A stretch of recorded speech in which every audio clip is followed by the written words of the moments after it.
Nilikha niya ang araw at buwan, nilikha niya ang mga isda't ibon, mga gubat at karagatan. Tunay siyang banal at dakila, purihin ang kanyang ngalan. Ang lahat ng nilikha niya'y mabuti, pinagyaman niya ng lubusan. Purihin ninyo ang Panginoon, dakilain ang kanyang ngalan. Purihin siya ay awitan at papurihan magpakailanman.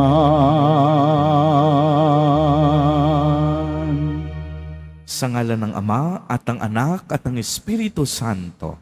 Amen. Sumainyo ang Panginoon.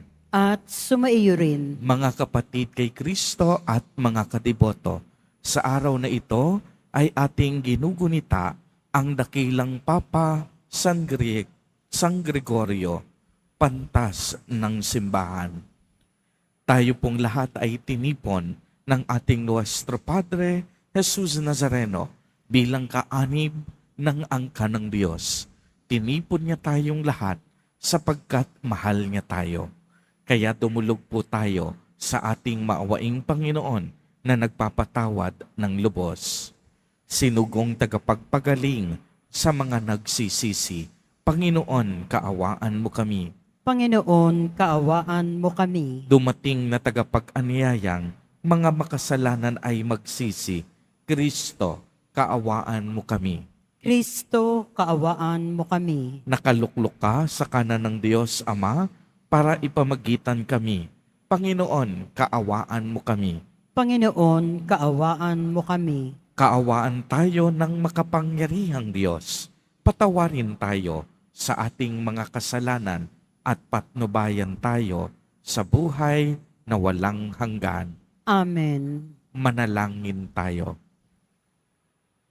Ama naming mapagmahal, ang iyong mga hinirang na tao ay matyagamong tinuturuan at maibiging nililingap. Ipagkaloob mo sa amin ang iyong espiritu ng karunungan bilang tugon sa pagdalangin ni Papa San Griego na pinangasiwa mo sa iyong simbahan upang maging kasiyahan kailanman ng mga tagapangasiwa ang pag-unlad ng kawang banal sa isip, salita at gawa sa pamamagitan ni Jesucristo kasama ng Espiritu Santo magpa sa walang hanggan. Amen. Magsiupo ang lahat.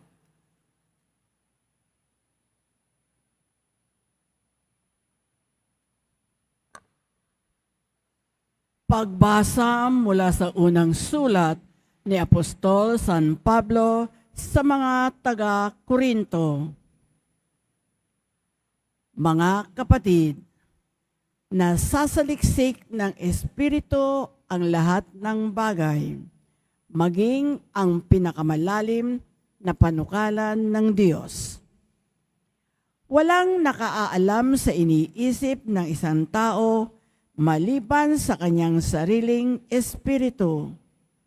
Gayon din naman, walang nakakaalam sa mga iniisip ng Diyos maliban sa espiritu ng Diyos. Hindi ang espiritu ng sanlibutan, kundi ang espiritu ng Diyos ang tinanggap natin upang ating maunawaan ang mga kaloob niya sa atin. Sa mga nagtataglay ng Espiritu, ang ipinaliliwanag namin mga katotohanang espiritual, mga pananalitang turo ng Espiritu at hindi ayon sa karunungan ng tao ang ginagamit namin. Sapagkat ang taong di nagtataglay ng Espiritu ay ayaw tumanggap ng mga kaloob mula sa Espiritu ng Diyos. Para sa kanila, kahangalan ang mga iyon at di nila nauunawaan, sapagkat ang mga bagay na espiritual ay mauunawaan lamang sa paraang espiritual. Nauunawaan ng taong nagtataglay ng espiritu ang kahalagahan ng bawat bagay, ngunit walang nakauunawa sa kaniya. Ganito ang nasasaad sa kasulatan. Sino ang nakaalam ng pag-iisip ng Panginoon? Sino ang nakapagpapayo sa Kanya? Ngunit ang pag-iisip ni Kristo'y taglay natin. Ang salita ng Diyos. Salamat sa Diyos.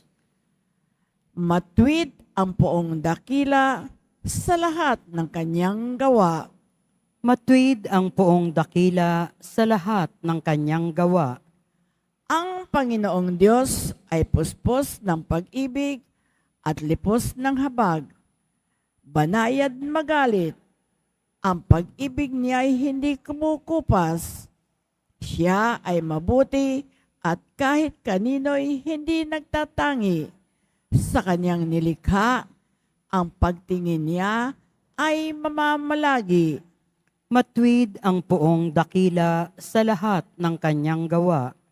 Magpupuring lahat sa iyo, O Panginoon, ang iyong nilalang. Lahat mong nilikha ay pupurihin ka't pasasalamatan.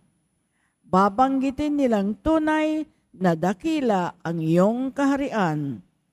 At ibabalitang tunay kang dakila't makapangyarihan. Matuwid ang poong dakila sa lahat ng kanyang gawa. Dakila mong gaway upang matalastas ng lahat ng tao. Mababatid nila ang kadakilaan ng paghahari mo. Ang paghahari mo'y sadyang walang hanggan, hindi magbabago.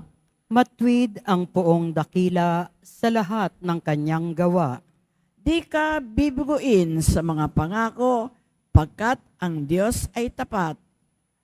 Ang kanyang ginawa, kahit ano ito, ay mabuting lahat. Siya'y tumutulong sa lahat ng tao na may suliranin. Yaong inaapi, inaalis niya sa pagkaguliping. Matuwid ang poong dakila sa lahat ng kanyang gawa. Magsitayo po ang lahat.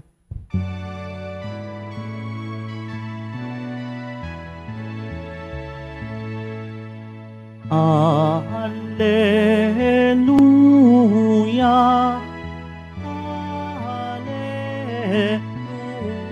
Alleluia, Alleluia,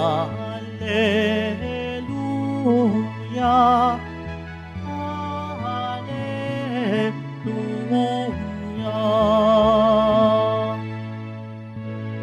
Narito at dumating na isang dakilang propeta, sugo ng Diyos sa bayan niya.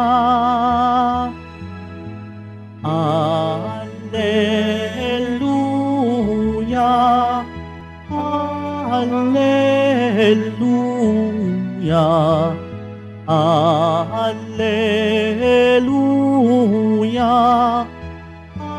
Alleluia.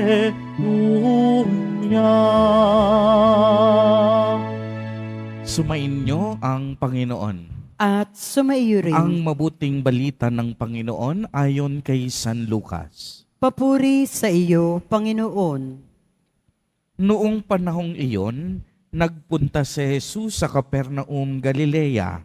Nagturo siya sa mga tao ng araw ng pamamahinga at nagtaka sila sa kaniyang pagtuturo sapagkat may kapangyarihan kung siya'y magsalita.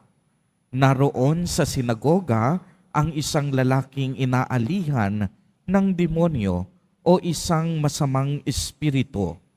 Sumigaw siya ng malakas, "Ano ang pakialam mo sa amin, Jesus na taga Nazaret? Naparito ka ba upang puksain kami? Alam ko kung sino ka. Ikaw ang banal ng Diyos. Subalit pinagwikaan siya ni Jesus. Tumahimik ka, lumayas ka sa taong iyan. At sa harapan ng lahat, ang tao'y inilugmok ng demonyo at iniwan ng hindi man lang sinaktan.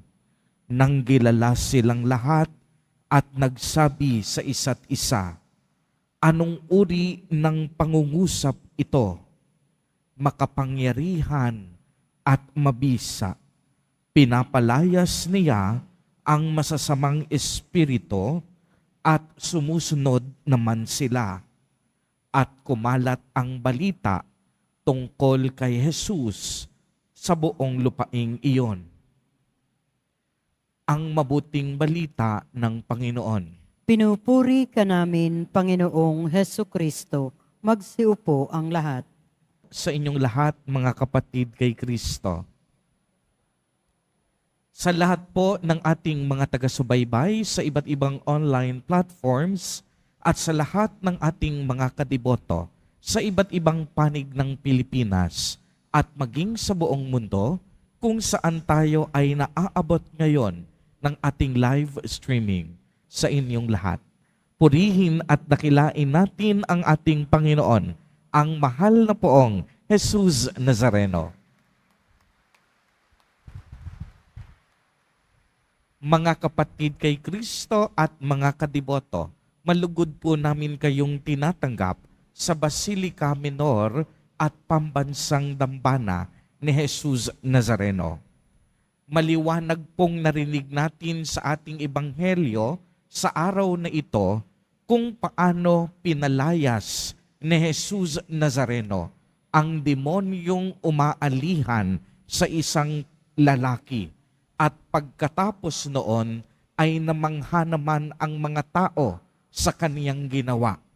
Kaya't kung atin pong bibigyan ng dalawang buod ang ebanghelyo sa araw na ito, dalawang salita na tutulong sa atin sa pagninilay. Unang-una, ang paglaya at ikalawa, pagkamangha. Pinalaya ni Jesus ang isang lalaki na pinahihirapan ng masamang espiritu o demonyo. Ang pagpapalayas na ito sa mga masamang espiritu, maihahalin tulad natin kabahagi sa mga tinatawag o naririnig nating mga exorcism. Ito ay bahagi ng ministeryo ni Jesus Nazareno. Anong ibig sabihin? Exorcism is part of the public ministry of Jesus. Kung inyong mapapansin, ang ating mahal na poong Jesus Nazareno, hindi lang nagpagaling ng mga may sakit. Si Jesus Nazareno, hindi lang gumawa ng mga kababalaghan tulad ng pagbubuhay sa mga patay. Bahagi ng kaniyang pampublikong ministeryo ang pagpapalayas sa mga demonyo o sa mga gawain ng masamang espiritu. At kung babalikan natin ang ebanghelyo, mismong ang diablo kilala si Jesus Nazareno. Kaya nga sa ebanghelyo na ating binasa, mapapatunayan natin na si Jesus Nazareno, totoong tao at totoong Diyos.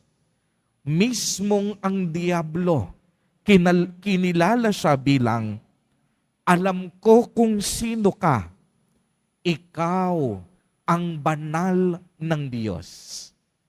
Kung ang mga Hudyo, ang mga Saduseyo, ang mga Eskriba, hindi nila tinatanggap ang pagka-Diyos ni Jesus Nazareno, sa talatang ito ng Ebanghelyo, kahit ang masamang espiritu nakilala ang kabanalan ni Jesus Nazareno. Kaya nga anong sinabi pagkatapos? Walang ano-ano'y umalis agad ang diablo sa katawan ng taong kanyang inaalihan. Dala na rin ng matinding pagkatakot sa harap ng Panginoon. Ibig sabihin, si Jesus Nazareno, tunay na makapangyarihan. Si Jesus Nazareno, kaya din tayong palayain sa ating pagkakaalipin sa ating buhay, sa ating pagkakaalipin sa mundong ito. Kaya nga yung ikalawang salita, paglaya, pagkamangha. Sa paglaya ng masamang espiritu sa tao, namangha ang mga nakasaksi dahil sa galing ng pananalita ni Jesus Nazareno. Hindi lang ito basta kapangyarihan, kung hindi isang banal na kapangyarihan na nagmumula mismo kay Jesus Nazareno. Sa ating mundo ngayon, marami tayong kinikilalang taong may kapangyarihan. Pero ang nakalulungkot, ang kapangyarihan ng tao hindi ginagamit sa tama. Ang kapangyarihan ng tao sa lipunan ginagamit upang gamitin sa pansariling pagpaparangal, upang lamangan ang ibang tao, upang gumawa ng masama. Nakalulungkot isipin na yung kapangyarihan sa lipunan natin hindi ginagamit ng tama at humahantong pa upang lamangan ang ibang tao. At yung kapangyarihan ng tao, kabaligtaran sa banal na kapangyarihan ng Diyos. Dahil ang kapangyarihan ng Diyos nakakapagbago mula sa masama patungo sa kabutihan, mula sa karamdaman patungo sa kagalingan. Kaya nga yung banal na kapangyarihan ng Diyos, ipinakilala din sa unang pagbasa bilang Espiritu. Ang Espiritu ng Diyos na nakasasaliksik sa katauhan ng bawat isa. Ang Espiritu ng Diyos na nakakaalam sa lahat ng ating lihim.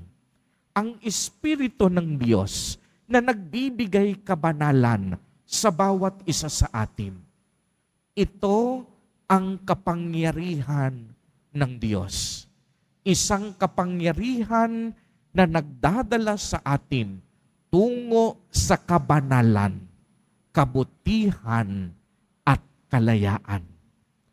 Mga kapatid kay Kristo at mga kadiboto, sa mga sandaling ito, nais din ng Diyos na ikaw ay lumaya sa anumang sakit o karamdaman na iyong taglay. Nais ng Diyos na ikaw ay lumaya sa pagkakaalipin mo sa mundong ito, sa mga ugali mong hindi tama, sa pamantayang mong hindi sapat.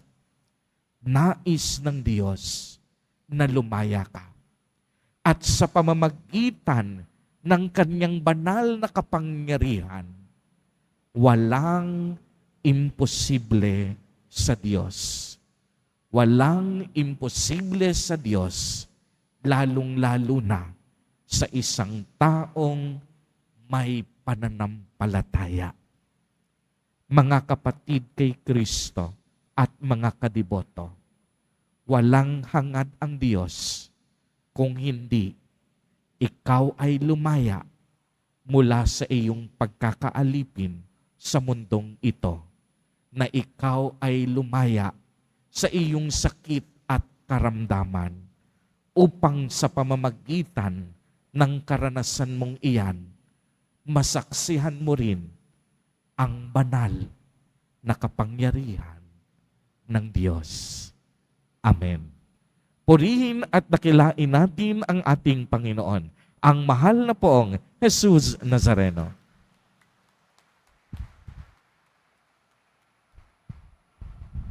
Magsitayo po ang lahat.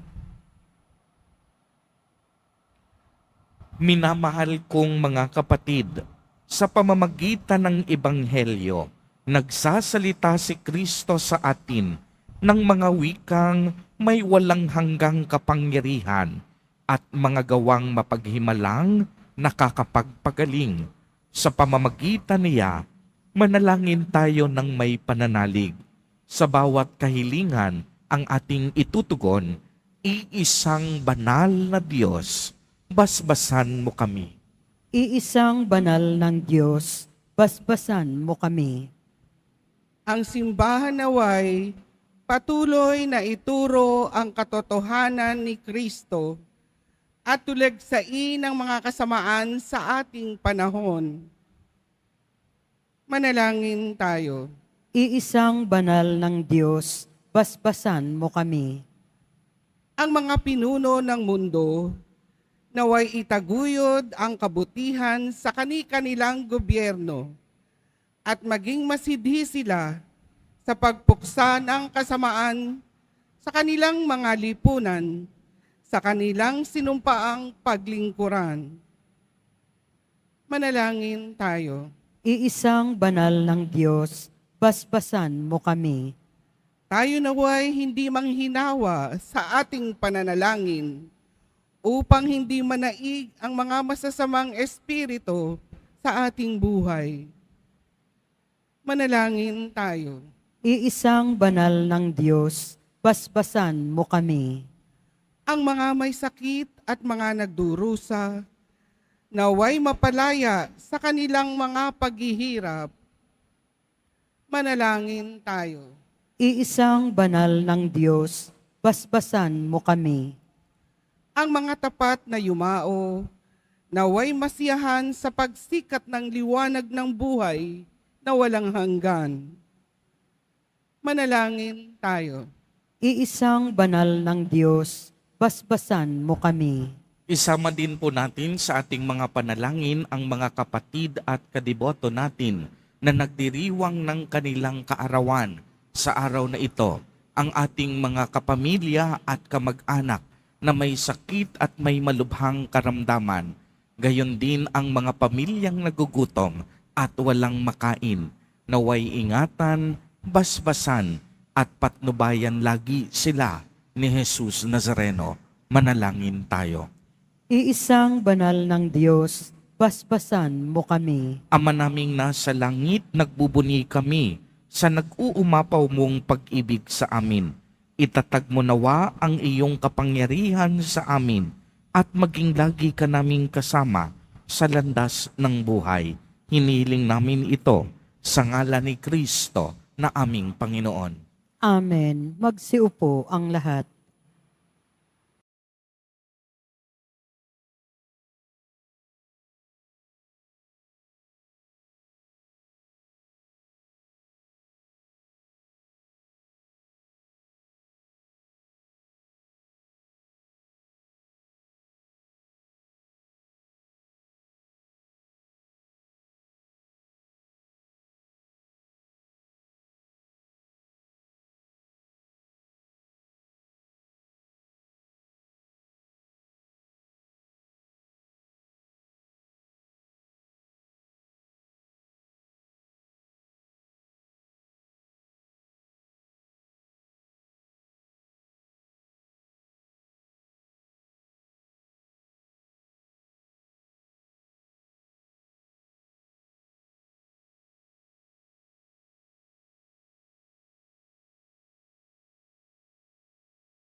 Magsitayo po ang lahat.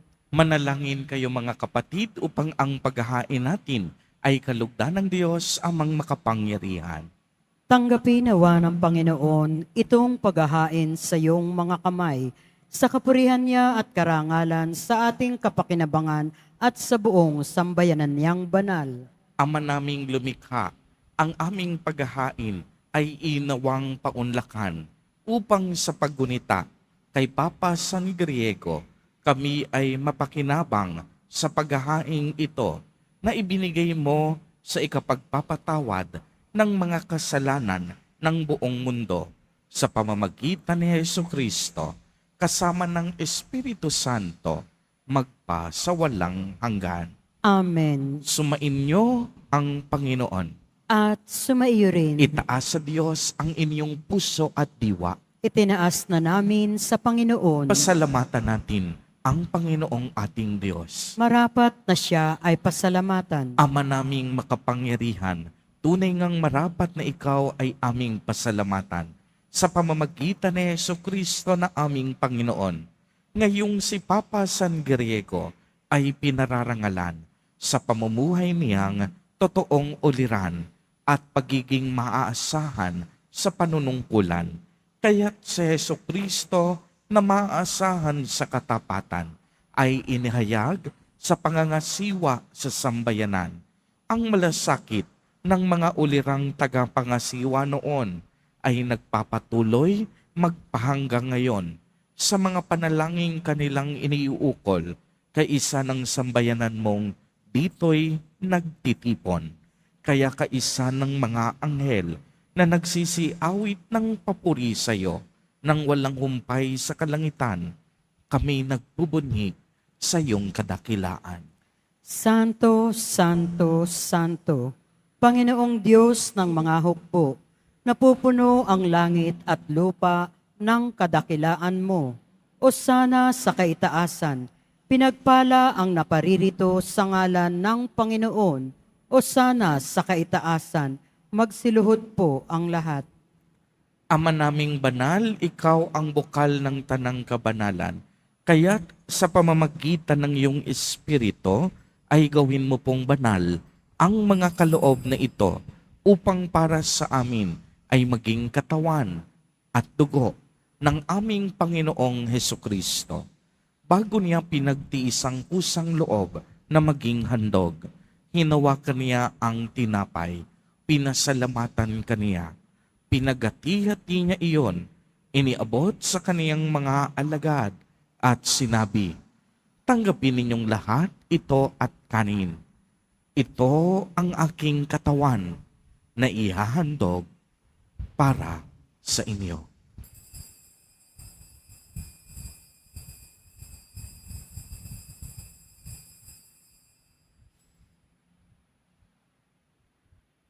Gayon din naman noong matapos ang hapunan, hinawakan niya ang kalis. Muli kanyang pinasalamatan.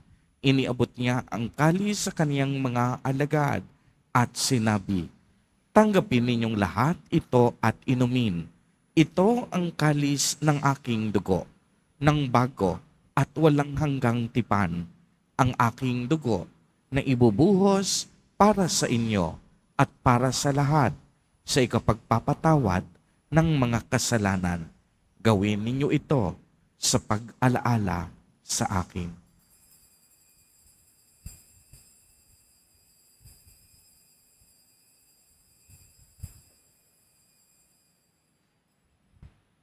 Magsitayo po ang lahat.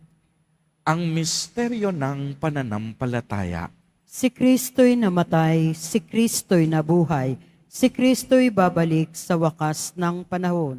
Ama, ginagawa po namin ngayon ang pag-alaala sa pagkamatay at muling pagkabuhay ng iyong anak. Kaya't iniaalay namin sa iyo ang tinapay na nagbibigay buhay at ang kalis na nagkakaloob ng kaligtasan. Kami po'y nagpapasalamat dahil kami iyong minarapat na tumayo sa harap mo para maglingkod sa iyo. Isinasamo namin na kaming magsasalo-salo sa katawan at dugo ni Kristo ay mabuklod sa pagkakaisa sa pamamagitan ng Espiritu Santo. Ama, lingapin mo ang iyong simbahang laganap sa buong daigdig. Puspusin mo kami sa pag-ibig kay isa ni Francisco na aming Santo Papa at ni Jose na aming Obispo at ng Tanang Kaparian. Alalahanin mo rin ang mga kapatid naming nahimlay nang may pag-asang sila'y muling mabubuhay. Gayon din ang lahat ng mga pumanaw. Kaawaan mo sila at patuloyin sa iyong kaliwanagan. Kaawaan mo at pagindapatin kaming lahat na makasalo sa iyong buhay na walang wakas, kay isa ng mahal na Birheng Maria na ina ng Diyos, ng kabiyak ng puso niyang si San Jose, kay isa ng mga apostol at ng lahat ng mga banal na namuhay dito sa daigdig ng kalugod-lugod sa iyo, maipagdiwang nawa namin ang pagpupuri sa ikararangal mo sa pamamagitan ng iyong anak na aming Panginoong Hesukristo. Sa pamamagitan ni Kristo, kasama niya at sa Kaniya, ang lahat ng parangal at papuri ay sa iyo, Diyos amang makapangyarihan, kasama ng Espiritu Santo, magpa sa walang hanggan. Amen.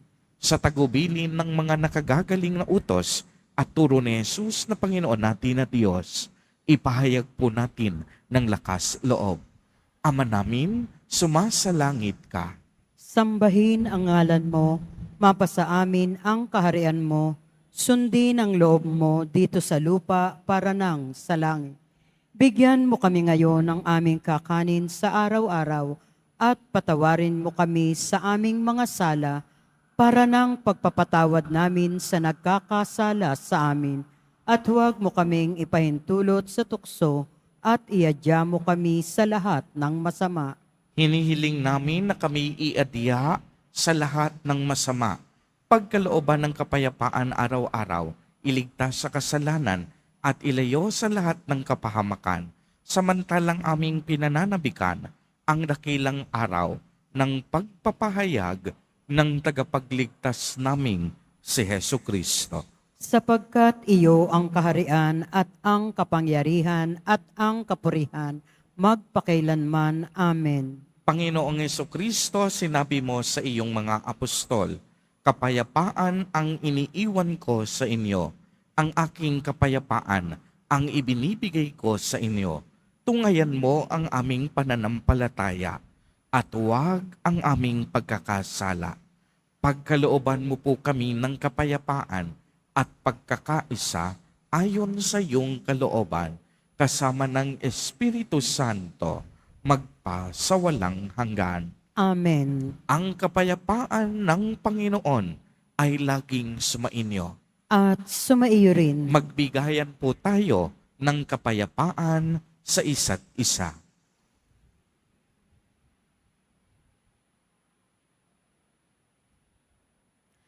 Kordero ng Diyos na nag-aalis ng mga kasalanan ng sanlibutan, maawa ka sa amin. Kordero ng Diyos na nag-aalis ng mga kasalanan ng sanlibutan, maawa ka sa amin. Kordero ng Diyos na nag-aalis ng mga kasalanan ng sanlibutan, ipagkaloob mo sa amin ang kapayapaan. Magsiluhod po ang lahat. Ito ang kordero ng Diyos. Ito ang nag-aalis ng mga kasalanan ng sanlibutan. Mapalad ang inaanyayahan sa kaniyang piging. Panginoon, hindi ako karapat-dapat na magpatuloy sa iyo, ngunit sa isang salita mo lamang ay gagaling na ako.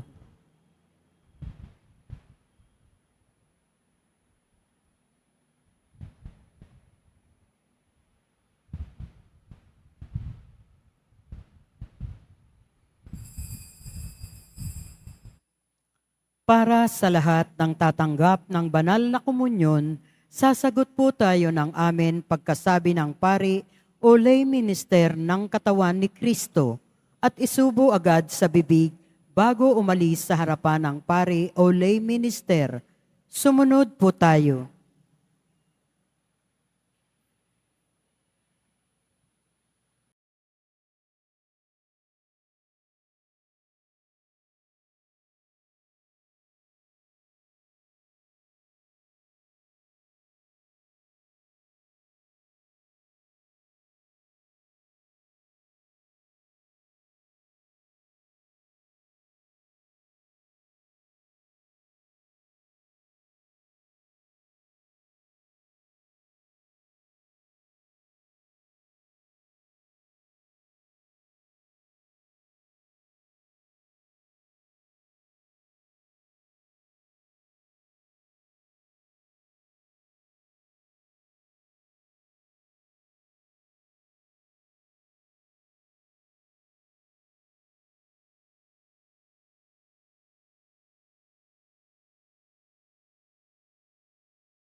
Magsitayo po ang lahat. Manalangin tayo. Ama naming mapagmahal, kaming nagsalo-salo sa bumubuhay sa pagkaing si Kristo, ay paturuan mo sa gurong si Kristo upang sa pagunita namin kay Papa San Gregorio, kami matuto ng maasahang katotohanan mo at sa pag-ibig ay magampanan namin ito sa pamamagitan ni Hesu Kristo, kasama ng Espiritu Santo, magpa sa walang hanggan. Amen. Sumainyo ang Panginoon. At sumaiyo rin. Pagbabasbas. Mahal ng Poong Jesus Nazareno, inihayag mo sa pamamagitan ng krus ang walang maliw na pag-ibig ng Diyos sa sangkatauhan. Pakinggan mo ang kahilingan ng iyong angkan na nagsusumamo sa iyo. Makamtanawa nila ang iyong katugunan at tanggapin ang kasagutan na may utang na loob na tinatanaw. Basbasan din po ninyo ang mga daladala nilang mga imahen at dasalan. Sa pamamagitan ng bendisyon na ito, naway maalala nila ang mga pangako nila noon sa binyag na ikaw ang kanilang iibigin at paglilingkuran bilang Panginoon magpa sa walang hanggan. Amen. At pagpalain po kayong lahat at ng inyong buong pamilya ng makapangyarihang Diyos, Ama, Anak, at Espiritu Santo. Amen. Humayo kayong taglay ang pag-ibig at kapayapaan ng Poong Jesus Nazareno. Salamat sa Diyos.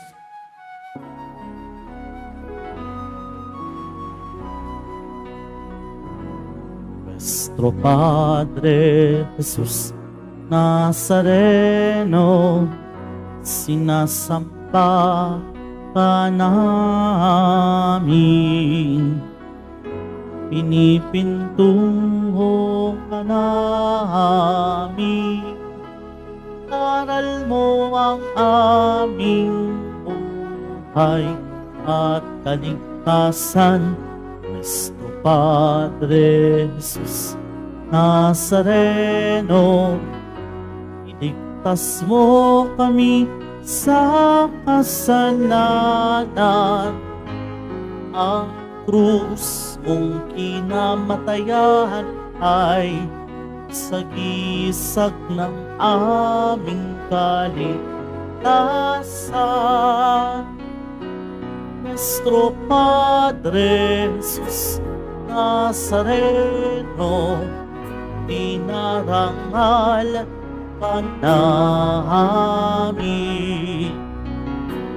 Nuestro Padre Jesus Nazareno, nilulwalhati ka namin. Nuestro Padre Jesus Nazareno, dinarangal ka namin. Nuestro Padre Jesus Nazareno, nilulwalhati ka namin.